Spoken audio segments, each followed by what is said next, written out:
Today I'm going to show you what a hacker's computer looks like, but not one of those bad guy black hat hackers. This is going to be a video on the virtual desktop of an ethical hacker, junior penetration tester, or CTF enthusiast. For the past few years as I've been learning to hack, I've been working on and building up the toolset for a Kali Linux virtual machine, which I've used to do all my CTFs, run tests, and do all of my hacking practice in. So today I'm going to take you guys through this machine and show you how I've structured it for CTFs and penetration tests, show you all of the tools that I've downloaded over the years, and how this hacking virtual machine has evolved over time.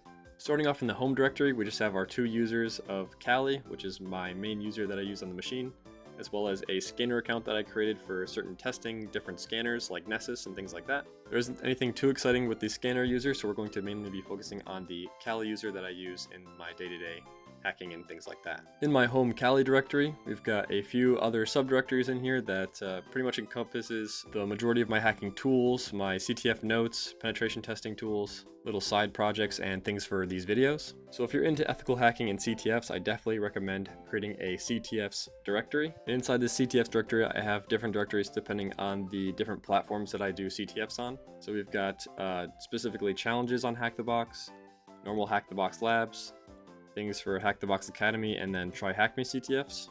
The majority of the CTFs I do are in Hack the Box, so we'll take a look at that. And if we list out this directory, we have every single Hack the Box machine that I have attempted to own. Each of these subdirectories is the name of a machine on Hack the Box. And in each of these subdirectories will be my notes, my scans, the different tools that I ran on those machines. Basically everything that I needed to complete that box is in the directory. So for example, it's CD into hospital. And in here we have a Bloodhound output, a bunch of different payloads and shells that I tried, text files of valid user accounts. We have a scans directory with all of the saved Nmap scans. And the thing I'm most proud of for each of these CTF directories is the notes file that I created. I have a script that auto-generates a template for Obsidian notes for each of the CTFs that I do. So inside hospital notes, we'll see that we've got more directories like box info, credentials, findings, logs, notes, and scans. If I were to open this directory as a vault in Obsidian, you would see my default note structure for anytime I do a CTF. And if you're really big into CTFs, this is definitely something I recommend doing, is creating a script that will auto-generate a sort of template for the CTF you're going to do.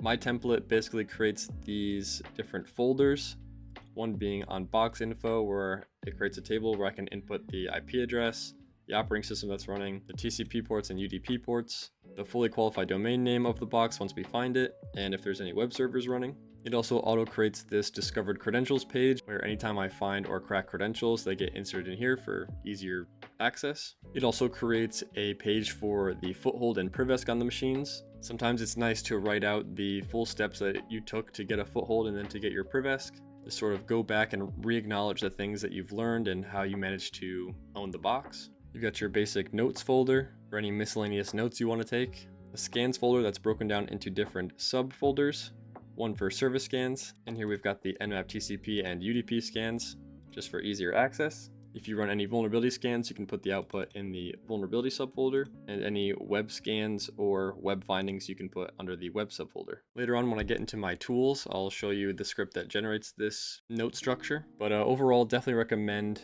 when you're doing CTFs to have a directory for each individual CTF that you do, just so it's easier to go back and rediscover those things that you may have learned. Going back to my Kali home directory, my desktop and downloads folder are pretty bare right now, but we can take a look at my projects.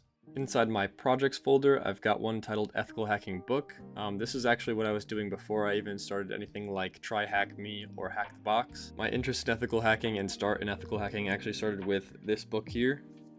It's called Ethical Hacking, A Hands-On Introduction to Breaking In by Daniel G. Graham. But about 3 or 4 years ago, that is what introduced me to ethical hacking. After starting with that book, I was obsessed with ethical hacking and penetration testing and CTFs. I got a subscription to Try Hack Me and then Hack the Box, and the rest is history. But inside this directory, we just have a bunch of different projects that are inside the book that shows you how to do things like create an ARP scanner, do ARP spoofing attacks, shows you how cryptography works, Mac floods, creating your own ransomware server. Some pretty cool little projects are in that book that show you the basics of some certain attacks, scanners, and you get to create and work with those tools yourself. So Definitely a cool book if you're just starting out, and that's what started me on my journey to becoming a professional junior penetration tester. Also in this projects folder, we've got my SEC 560 notes. I recently just did training for the SEC 560 penetration testing course. My team actually won the competition at the end, so we got a cool little medal. But I probably can't share what's in there because it's behind a paid course, but yeah, that's what those notes are. Then we've got this spoofing directory, which was when I was messing around with a spoofing tool. This probably stemmed off of the ethical hacking book as well, I'm sure. And then lastly, we've got text-to-speech, which was a project I was trying to get text-to-speech to work using my voice and AI. Turns out trying to create a text-to-speech program that uses your voice and a neural network is quite difficult and takes a lot of time, so that didn't really go anywhere. Back in home Cali, next up we have the shared directory. This is just a directory that is a quick way to access a folder on my host system, so it's an easy way to share files between my virtual machine and my host. Testing is exactly what it sounds like. It's just a directory for testing different tools and things like that, sort of like a temp directory, but doesn't get wiped out on reboot. And then where we'll probably be spending the majority of this video is in my tools directory. Here is where I save all of my tools that I've accumulated after doing things like training, Hack the Box Academy, different CTFs on Try Hack Me and Hack the Box, or wherever I may find the tools, and just from doing research and different other learning opportunities. I have my tools broken down by different use cases, and then I'll hop into each one of these different subfolders to show you kind of what I've been using over the years.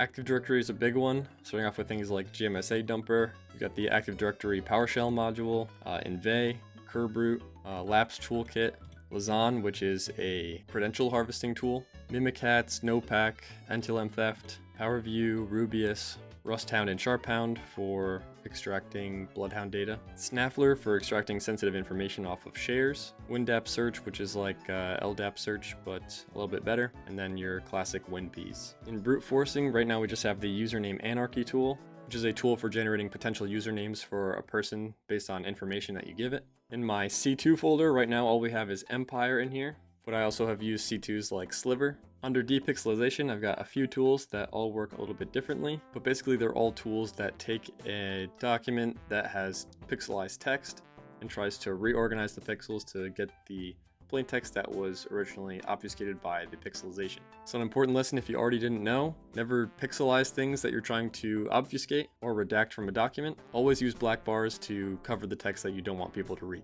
Next, under DNS, we have subbrute, which is just a subdomain brute forcer tool. In my documentation folder, we've got my box template script, which generates those different CTF notes structures. So basically all this script does is takes in input for what you want to call the directory. That will be your overall name of your notes folder, and then where you want to save the note structure to. And then it copies these template notes to wherever you want it saved to, renames it to the name of the CTF notes that you want to call it. And this template notes folder is exactly what I showed you during the CTF portion. And I just found that having this template for generating CTF notes to be way faster and way easier instead of having to manually generate these notes yourself every single time. Next up, we've got lateral movement tools. These are all pretty much tools that are covered in Hack the Box Academy.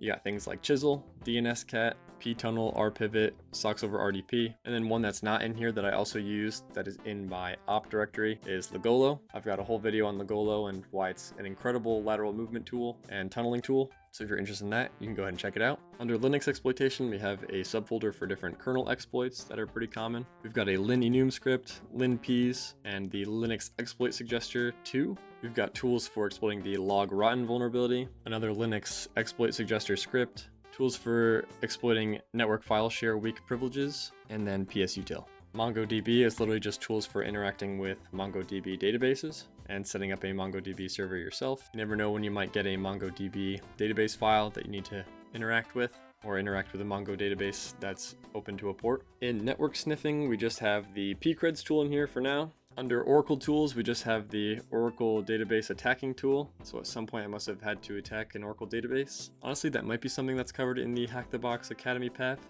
And everyone's favorite OSINT, we've got two tools in here.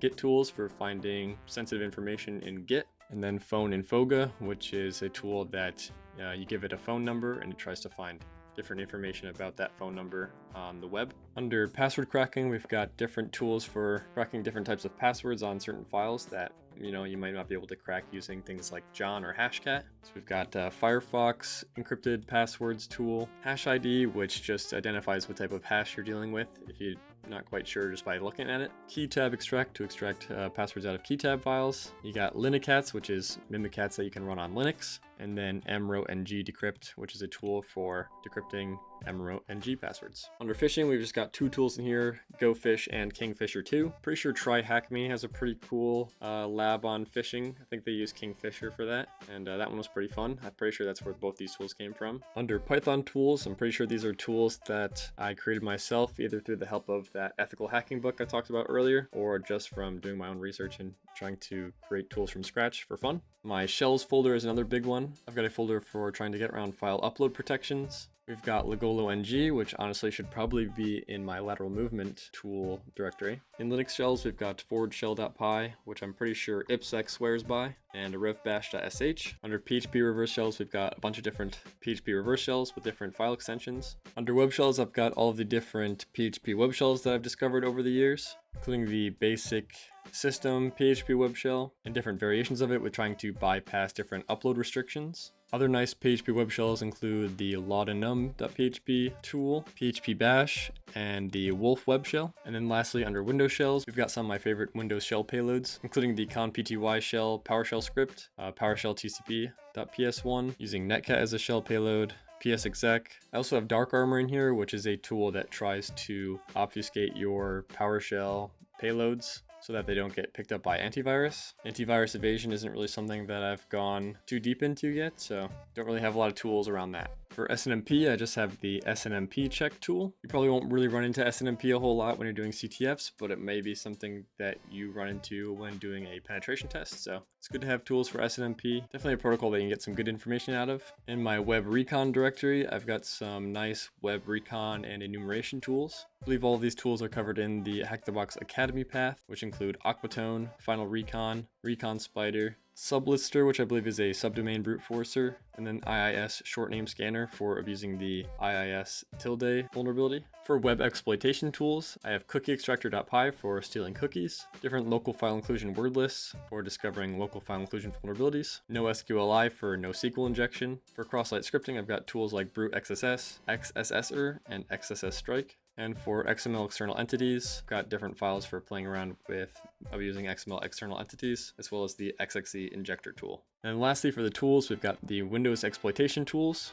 For abusing add credentials key link vulnerabilities, we've got invoke whisker and pywhisker. Some of my common privilege escalation scripts and tools include PowerUp, Seatbelt, SharpUp, Windows exploit suggester, WinPeas. For credential hunting on Windows, we've got Lazan and Session Gopher. Tried playing around with Defender AV Bypass a little bit using the Veil tool. We've got the Folina exploit, Mimikatz for 32-bit and 64-bit, PowerCat, PowerShell obfuscation tools, including PowerJoker and PowerShell Reverse Shell Generator. We've got the Print Nightmare exploit, a bunch of different PS tools, including the classic psexec. For RDP exploitation, we have RDP pass spray. We've got sharp wusses for exploiting a wusses server. Under sysinternals, I have got the proc dump executable for dumping process memory. And at the very end, we've got user privilege exploits, including Juicy Potato and Print Spoofer, as well as RogueWinRM, and tools for exploiting the SE debug privilege. If you think I'm missing some pretty important tools, let me know in the comments below and I'll check them out. Or if you saw any tools in my tool set that you are interested in and you want me to make a video on, let me know that as well in the comments below.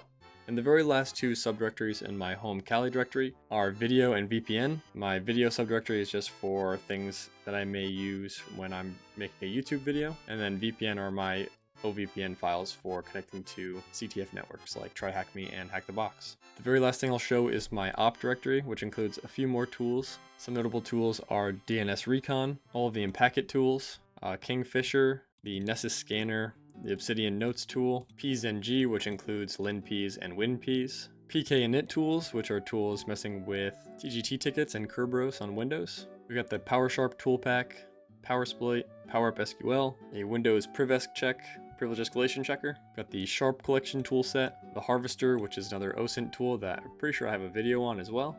We've got the Windows exploit suggester NG, and lastly, WhySoSerial. That's going to be it for this video. Hopefully you enjoyed. If you did, please like and subscribe for more content like this, and join my Discord to reach out to me and the rest of the community. Thanks for watching, and I'll see you in the next one. See ya.